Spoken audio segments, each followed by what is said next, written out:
Mbese nawe ujya wibaza ku by'izi ndimi?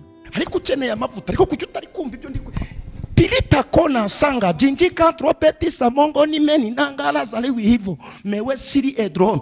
Ukeneye amavuta. Ni ibintu bihishwe ahantu hiherereye kugira ngo umenye ko ari byo Uwiteka. Kututumini ngandisa tola code sirima. Ele wasimarga. Naho nashaka. Hari kindi kimwe nongera. Haleluya. Hari kindi kintu ngiye gukora bukuru yakundaga gukora. Mazeze nsanza avuga neza none ndabanza nuzuzwe za kweli. Hallelujah! To pergo fario rwajezia. Anedini mia faye grea. Jasini onomeni yaga. Enegruaridi za monde dia negori za fa. Esixiano bonina tikland. Egriala roi ya viadai. Enikite donomeni misa. Sankona brisa koron. Tikate denometi tilehos ekria. Enfare ni yaga. Inidriedo no paresh. Gila hora grande. No bin hiniste. Efezi. Oui grande. To précède non égrand. Hier égrand fait. Nous vivons de dentelles. Zinegroir iste preund. Intikte donomedie. Dezman shtuba hidowe.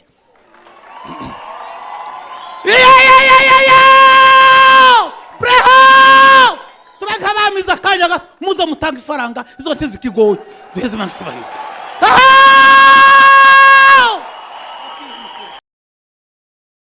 A occupation, mission des amphis, avisation, coûte que coûte. Papa ou mamou, chimère merci, ruhama musafi, amisation des anges, waka, mission, dondo, waki. Izi bazita indimi z'umwuka. Ariko se ukuri kw'indimi z'umwuka ni ukuhe?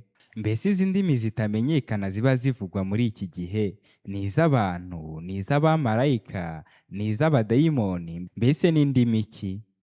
Ikibazo jewe mfise ashaka gutahura hari ibintu mpora numva ko ngo igihe umuntu ngo ahimbaje ni hajya uca usanga ariko aravuga mu ndimi. Rero ivyo bintu namangira de complication cyane aho usanga abaririmbyi bariko bararirimba mu kanya gato kazubona barahinduye ururimi bagaca batangura kuvuga ibintu sinzi. Naragize des investigations nk'umumenyesha makuru ndagira des investigations nkagira des enquêtes kubera ivyo bintu jewe ko bitaramba ko pokwa nubwo ntazi kuririmba ntafise ijwi ryiza none guhimbaza n'abantu gusa afise amajwi meza finalement naramenye ko ngo hari abantu ngo biga ngo kuvuga mu ndimi mbega kuvuga mu ndimi baravyiga nacinja muri Bible ndahiga aho bigishije kuvuga mu ndimi ndabura mbega none igihe umuntu yahimbaje mukuri no mu mpemu agashika neza nkuko babivuga birashika aho buri kuraririmba kumbure canke uri kurahimbaza ucu hindura indimi ukavuga indimi zitumvikana ibyo bintu nama nabibonye ku baririmbyi benshi aho usanga ariko ararimba ariko kacaja mu bintu ngo nkayo bigwa ivyari ivyo rero nimba ari ivyo n'ukuri ndasabye mu bisigurira ivyo bintu aho umuntu ashobora kuba ariko araririmba ngo yagiye mu mpemu ngo no mukuri agaca avuga mu zindi ndimi mu bisigurire muzamukoze kugira ngo tumenye byinshi ku bijyanye n'izi ndimi turifashisha Bibiliya. Iyo ducukumbuye muri Bibiliya tubona yuko Imana imaze kurema isi ururimi rwariho rwari rumwe. Urwo ni ururimi Adamu na Eva bavugaga kandi bose bakarwumva. Umugambi nyamukuru w'Imana wari uko umuntu yagombaga gutwara ibiri ku isi byose.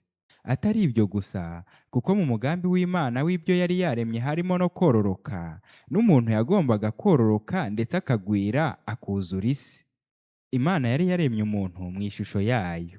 Kandi ntibyarekeye aho kuko yamuhaye ububasha butandukanye n'ubw'izindi nyamaswa. Ibyo ntibyari bihagije ko umuntu aba mu ishusho y'Imana gusa, ahubwo yamuhaye n'ubundi bubasha burengeje ubw'izindi nyamaswa kuko yari kuzitwara.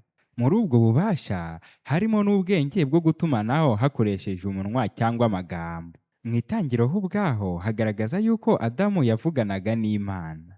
Itangiriro igice cya 3:9 haravuga hati Uwiteka Imana ihamagara uwo mugabo iramubaza iti uri he? Iyo usomye neza kino kiganiro Imana yagiranye na Adamu na Eva ubona yuko bavuganaga kandi ururimi bavuganaga bose bararwumvaga. Ibi niko byakomeje havuga ururimi rumwe kugeza mu gihe cy'umunara w'Ibabeli. Nyuma yuko Imana ibonye yuko abantu bishyize hamwe kugira ngo bayigomere yatandukanyije indimi zabo. Itangiriro igice cya 11 umurongo wa mbere haravuga hati isi yose yari ifite ururimi rumwe n'amagambo amwe. Iyo dutarutse ku murongo wa 6 w'igice cya 11 ho haravuga hati, Uwiteka aravuga ati, dore aba n'ubwoko bumwe n'ururimi rumwe, ibyo ni byo babanje gukora, none nta kizabananira gukora bagishatse.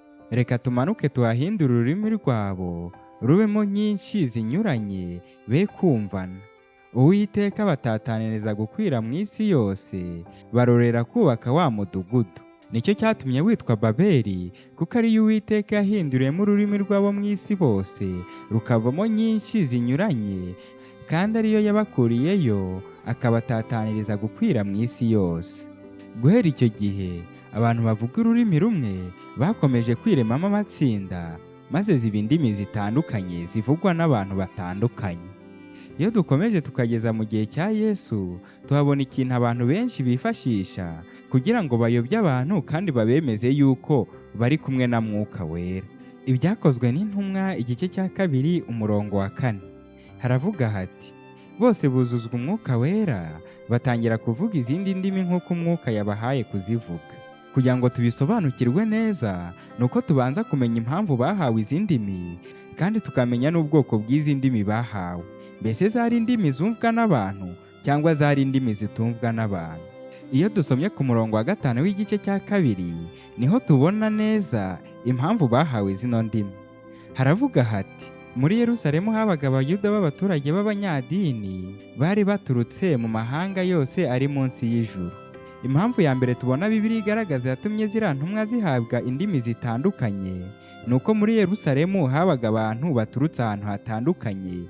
Bikaba byarashobokaga yuko benshi muri aba baturage batumvaga neza ururimi rwa kavukire rw'Abayuda. Mwuka Wera mu gukemura icyo kibazo yatanze indimi abo bantu bashoboraga kumva neza. Iyo dukomeje ku murongo wa 6 w'igice cya 2 cy'ibyakozwe n'intumwa, haragira hati, uwo muriro ubaye abantu benshi baraterana, batangazwa n'uko umuntu wese yumvise ba bandi bavuga ururimi rw'iwabo. Barumirwa bose baratangara bati, mbese aba bose bavuga si Abanyagalilaya? None se niki gitumye twese tubumva bavuga indimi z'iwacu za kavukire? Birasobanutse neza yuko aba bavugaga indimi zari zisanzwe zivugwa kandi zumvwaga n'abantu. Impamvu bazivugaga nuko hari abantu bumva indimi zigiye zitandukanye. Igitangaje cyane nuko abavuga indimi bo muri iyi minsi bavuga indimi zitumvikana kandi zitamenyekana. Ubu ni uburyo bakoresha kugira ngo bayobye intekerezo zacu, maze batwemeze yuko ari abakristo, ko bavugana n'ijuru, ndetse Mwuka Wera akaba ari kumwe nabo. Abantu benshi bo mu madini atandukanye twarayobejwe. Inshuro nyinshi aho gukurikira Bibiliya n'icyo ivuga, ahubwo twikurikirira abantu n'amazina yabo. Uzasanga umuntu umwe avuga ati, ntagiye gusengera kwa runaka sinasenga. Ibi si ibintu bibayeho ubu ngubu, kuko no mu gihe Pawulo yari muri Korinto ari ibintu byabagaho yuko abantu bavugaga indimi zitazwi nk'uko no muri iyi minsi biri kubaho. Niba nawe wifuza kumenya byinshi ku by'indimi ndetse n'uburyo bamwe twita abakozi b'Imana baba batubeshya, wasoma kino gice cya 14 cyo mu rwambere rw'Abakorinto. Turaza gusomamo imirongo mikeya kugira ngo dusobanukirwe bimwe na bimwe. Iyo dusomye ku murongo wa 1 kugera kwa 3 haravuga hati, uvuga ururimi rutamenyekana si abantu ababwira keretse Imana, kuko ari nta wumva ahubwo mu mwuka avuga amayoberane. Iyo twihuse ku murongo wa 9 naho haragira hati, namwe nuko ururimi rwanyu nirutavuga ibimenyekana, bazababwirwa n'iki ko ibyo muvuga ari byo, ko muzaba mugosorera mu rucaca? Indimi zo mu isi nubwo ari nyinshi zite, nta na rumwe rudafite uko rusobanurwa. Nuko ntamenye uko ururimi rusobanurwa, nabera uvuga umunyamahanga kandi n'uvuga nawe yambera umunyamahanga. Iyo dukomeje kuri 14 naho harakomeza hakavuga hati, iyo nsenga mu rurimi rutamenyekana, umwuka wanjye urasenga, ariko ubwo bwenge bwanjye ntibugira icyo bwungura abandi. Iyo dukomeze nanone ku murongo wa 18 Pawulo arakomeza ati, nshimira Imana mwese ko mbarusha kuvuga indimi zitamenyekana, ariko mu iteraniro aho kuvuga amagambo inzovu mu rurimi rutamenyekana, nahitamo kuvuga amagambo 5 nyavugishije ubwenge bwanjye, kugira ngo nigishe n'abandi. Nanone ku murongo wa 22 arakomeza ati, nicyo gituma indimi zitamenyekana zitagenewe kubera abizera ikimenyetso keretse abatizera. Nanone ntagarukira aho ngaho, ahubwo iyo dukomeze ku murongo wa 27 ho avuga uburyo butandukanye abo mu madini y'iki gihe bakoresha, bw'uko usanga igihe harimo haravugwa indimi hari akavuyo kenshi cyane. Arakomeza akagira ati, niyo hariho abavuga ururimi rutamenyekana, havuge 2 cyangwa 3 badasaga, kandi bavuge bakurikirana, umwe asobanure. Ariko nihatabaho usobanura, uvuga ururimi acecekere mu iteraniro, yibwire kandi abwire Imana mu mutima we. N'abahanuzi nabo bavuge ari 2 cyangwa 3, abandi babigenzure. Ariko undi wicaye nashoka ahishurirwa, uwabanje ahore, kuko mwese mubasha guhanura umwe umwe, kugira ngo bose babone uko bigishwa no guhugurwa. Imyuka y'abahanuzi igengwa nabo, kuko Imana itari iy'umuvurungano, ahubwo ari iy'amahoro. Muri iki gice cya 14 gihishura neza iby'aya madini y'inzaduka avuga indimi zitandukanye. Ariko se wowe mu idini ryanyu iyo bavuga ururimi rutamenyekana baba babwira nde? Niba nta wumva urwo rurimi neza babwira, ujye witondera ibyo bavuga. Intumwa zo zahawe indimi kugira ngo abantu batandukanye bumve ibyo bavuga. Mbese ujya wibaza impamvu iyo avuga urwo rurimi akanarusobanura atavuga ibisobanuro byonyine? Ko ibyo bisobanuro biba bihagije ku bakristo kandi byakungura itorero nk'uko Pawulo abivuga hano. Inshuro nyinshi uzasanga abavuga indimi zitamenyekana ikiba kibayoboye ari ukwemeza abantu yuko bari hafi n'Imana, kandi bakemeza neza abantu yuko bo ari abakozi b'Imana kurusha abandi bose, kugira ngo ibyo bababwiye byose babyemere. Wiba mu isi y'ubuhumyi, igihe cyose wumvisha umuntu uvuga izindi ndimi, genzura neza ndetse wibaza impamvu ari kuzivuga izo ndimi. Nubona hari impamvu ifatika, kandi ukabona yuko hari abantu bari kubwira bumva urwo rurimi, aho ngaho ntacyo bizaba bitwaye. Ariko nubona nta muntu n'umwe wakumva urwo rurimi ndetse urwo rurimi rutabaho, ujye ugira amakenga, kuko uwo nguwo ntagahuje n'iki ibyanditswe bitubwira mu gihe tugiye kuvuga izindi ndimi. Nshuti muvandimwe nkunda, ndakwifuriza kutayobwa n'uburiganya bw'abahanuzi b'ibinyoma, maze ugahindukirira Uwiteka. Ibyo nibyo nkwifurije, ni mu izina rya Yesu, amen. Kacavuga mu zindi ndimi mubisigurire muzamukoze. Ujye no mu journaliste, hari undi mu journaliste nyine mugenzi we nayo yambaje la même chose. Ibintu byinshi vyononekaye mu ishengero, ni byinshi by'ama heresi vyinjiye mu ishengero. Alors reka ndabivuge gutya, twavuze ko guhimbara Imana nyakuri ni sacrifice, siko?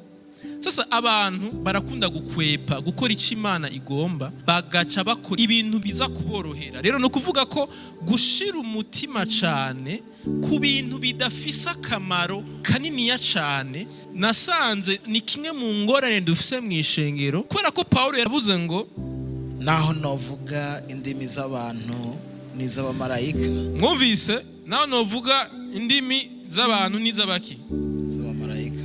Ariko ntagira urukundo noba ncitse umuringa uvuga. Iyo bavuze umuringa, uyu ni umuringa, ni ukuvuga mu Gifaransa bakoresha cymbale, ni ukuvuga murumva induru. Igihe cyose turiko turavuga mu ndimi, turirimba tutagira urukundo imbere y'Imana, c'est ça, c'est du bruit. Washuhije, waririmbye, byakomeye, ugaca utangura urabababa ngo ubwiza bw'Imana burahari. Kumbe wewe mu mutima wuzuye ubwibone, wuzuye arrogance, wuzuye kutubaha Imana. C'est ça. Inyishu ya wayumvise, ikintu twabwirizwa gushira imbere c'est pas kuvuga mu ndimi. Nimubeho mu rukundo bana b'Imana. Vivez dans l'amour, marchez dans l'amour. Biruta gusumba kuvuga indimi nyinshi. Kubera ko Paulo yaravuze ngo mwikoraniro, iyo uri kuravuga ururimi rutamenyekana, utarusobanura, ubu uri kuradebagura, tu n'édifies personne. None kwiri kibakunda kubikora, kandi tubwo tutaba turoko turayedifiye. Ni intimidation spirituelle. Bashaka kutwentimida, kutwereka yuko nabanyamwe mu kudusumvya. Hamwe ku buryo nawe wicara ukicira urubanza uti je naravutse bwa kabiri cyane.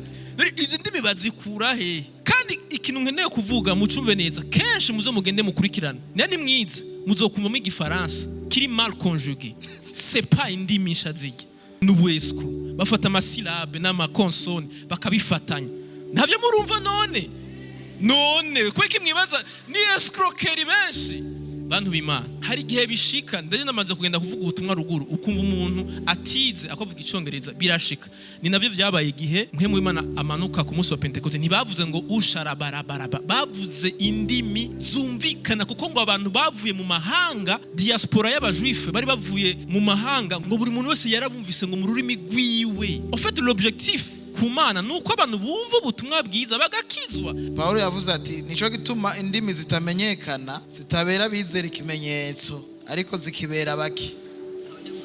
None wukura tubwira dushahabia parasitamo nta kintu na kimwe twumvise gishobora gufasha imitima yacu.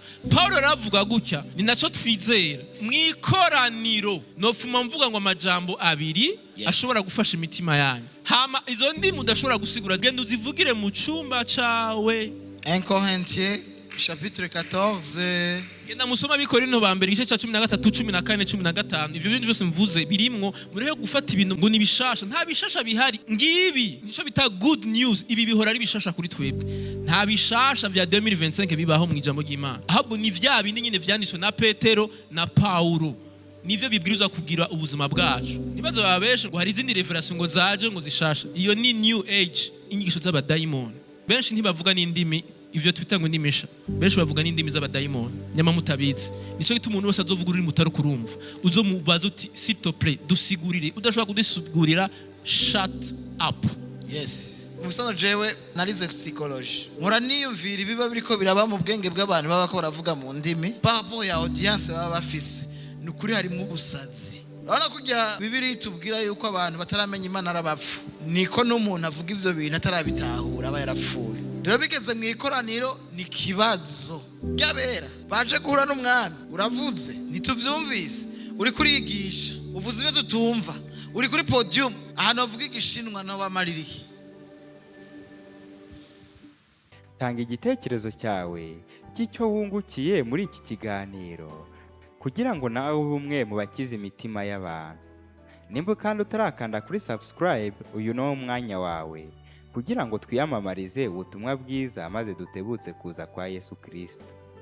Mwifurije imigisha ituruka ku Uwiteka mu izina rya Yesu.